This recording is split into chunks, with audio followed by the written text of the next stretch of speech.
So আজি আমি পঢ়িম চেপ্টাৰ 1-ৰ 1.1 উপপাদ্য 1.1 এইটো কয় ইউক্লিডৰ বিভাজন কিবা এটা হয় বাছ ঠিক আছে তবে বঢ়িয়াকে চাবা এইটো কৈছে কি হা এটা কৈছে দুটা যোগাত্মক অখণ্ড সংখ্যা এ আৰু বি দিয়া থাকিলে এনে দুটা অদ্বিতীয় সংখ্যা কিউ আৰু আৰ থাকিব যাতে a equal to b q plus r প্ৰথম কণ্ডিশ্যন ছেকেণ্ড কণ্ডিশ্যন হৈছে কি 0 less than equal to r less than b তোমালোকে চাগে কনফিউজ যিটো আমি দেখি আছো a equal to b q plus r বাকী একো নহয় এইটো আমি ক্লাছ 5 মেবি নহ'লে 6ত পঢ়ি আহিছোঁ ভাজ্য কমা ভাজক কিন্তু ভাগফল প্লাছ বাকী একদম এটা ইজি এক্সাম্পল দিম মই হা আমি তিনি দুইয়ে ডিভাইড কৰি আছো এটা ভাজ্য কি হয় তিনিটো হৈছে ভাজ্য ভাজক মানে কি যি ভাজি আছে যাক দুইটো হৈছে কি ভাজক কিমান বাৰ যাব 2 এগুণ 2 2 দুগুণ 4 তো একবাৰে যাব ভাগফল কিমান থাকিলে ভাজক মানে 2 ইনটু ভাগফল কিমান 1 প্লাস ভাগ 1 মানে বাকি কিমান 1 2 এগুণ 2 প্লাস 1 3 তো হৈছে ইউক্লিডৰ উপপাদ্য ঠিক আছে তেমক যিটো উদাহৰণ দিয়া আছে তাৰ আগতে আমি এটা কথা গম পাব লাগিব এইটো ইউজ ক'ত হয় এই থিওৰামটো মানে উপপাদ্যটো ক'ত ইউজ হয় এইটো আমি গ খা গু উলিয়াত ইউজ কৰোঁ যিটো উদাহৰণ দি আছে এইটো চাবা তোমালোকে হা উদাহৰণটো কি দি আছে 455 and 42 ইউক্লিডৰ উপপাদ্য লগাই পিনে আমি গ খা গু উলিয়াব লাগে এটা কথা মন কৰিবা তোমালোকে হা একদম চিম্পল কথা কৈছো এইটো যেতিয়া মানে বাৰে বাৰে স্প্ৰেড হৈ আহিব এইটো কি হ'ব বিটো আহি এ হৈ যাব আৰটো আহি বি জেগা লৈ ল'ব বাছ কিমানটো মন কথা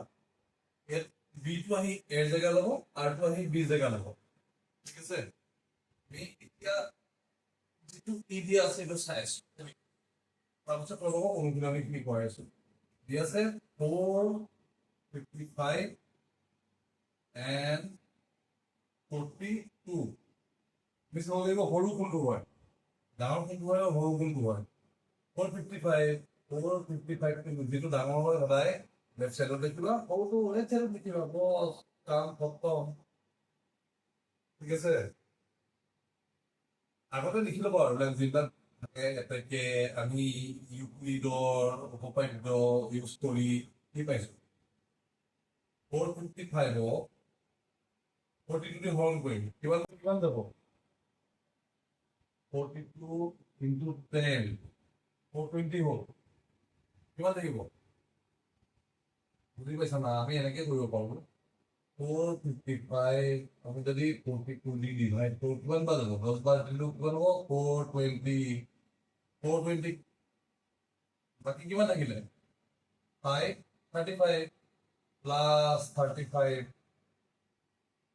যদি কোনোবাই বুজি পোৱা নাই মোক কমেণ্টত জনাবা ঠিক আছে মই এতিয়া কি কৈছিলো বিটো আহি এ হ'ব আৰটো আহি বি হ'ব এটা বি কোনটো হয় এজ পাৰ দিছ এইটো মতে বি কোনটো হ'ব বি হ'ব এইটো আহি যাব ইয়াতে 42 ইকুৱেল টু আৰটো কি হ'ব আৰটো আহি বি হ'ব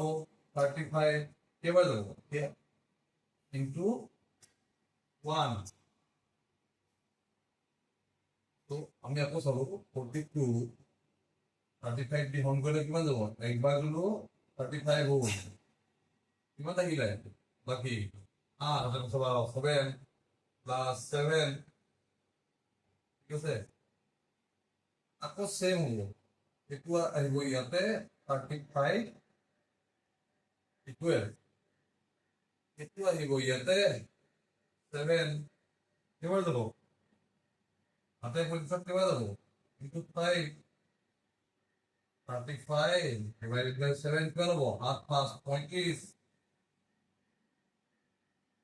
Half past 20 is 35 equal 0. Meaning to কি হল এর কি হইব 7 into 5 into 0 equal to ঠিক আছে মানে লাস্টৰ r টো যেতিয়ালৈকে 0 পাম আমি এইটো কৰি থাকিব লাগিব যদি বুজি পোৱা নাই মোক তোমালোকে তো আনসাৰটো হৈছে একদম লাষ্টত যেতিয়া 0 আহিব লাষ্টত যেতিয়া একদম 0 আহিব 0 অহাৰ লাইনটোৰ যিটো b মান b কি হৈছে 7 সেইটো হ'ব আমাৰ গঠাটো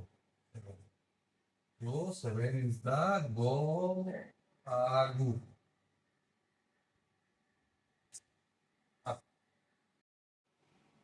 তো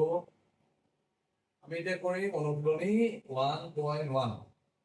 ঠিক আছে 1.1 ৰ প্ৰথম কি আছে 225 and 135 ইউক্লিডৰ উপপাদ্য ব্যৱহাৰ কৰি গঠাটো ব্যৱহাৰ মই তোমাক কি কৈছিলো যিটো ডাঙৰ আমি সেইটো বাছি উলিয়াম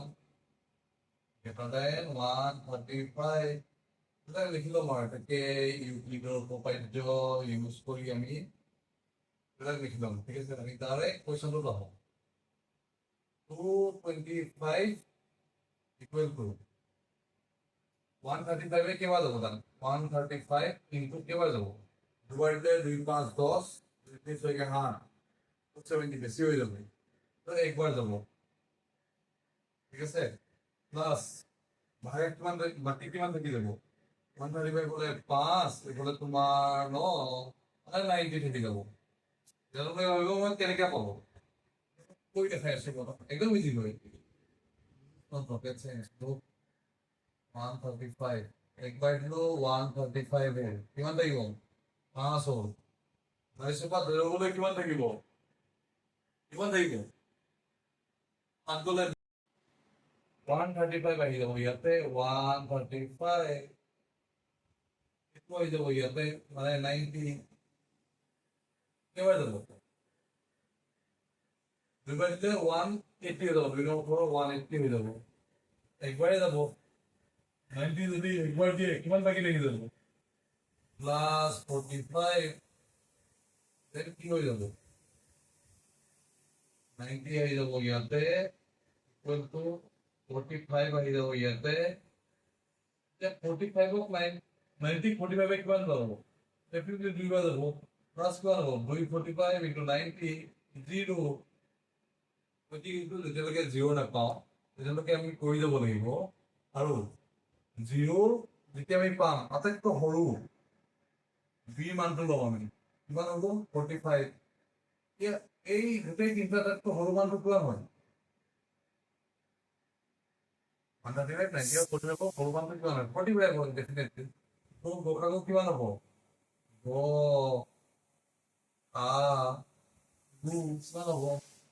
45 একদম চিম্পল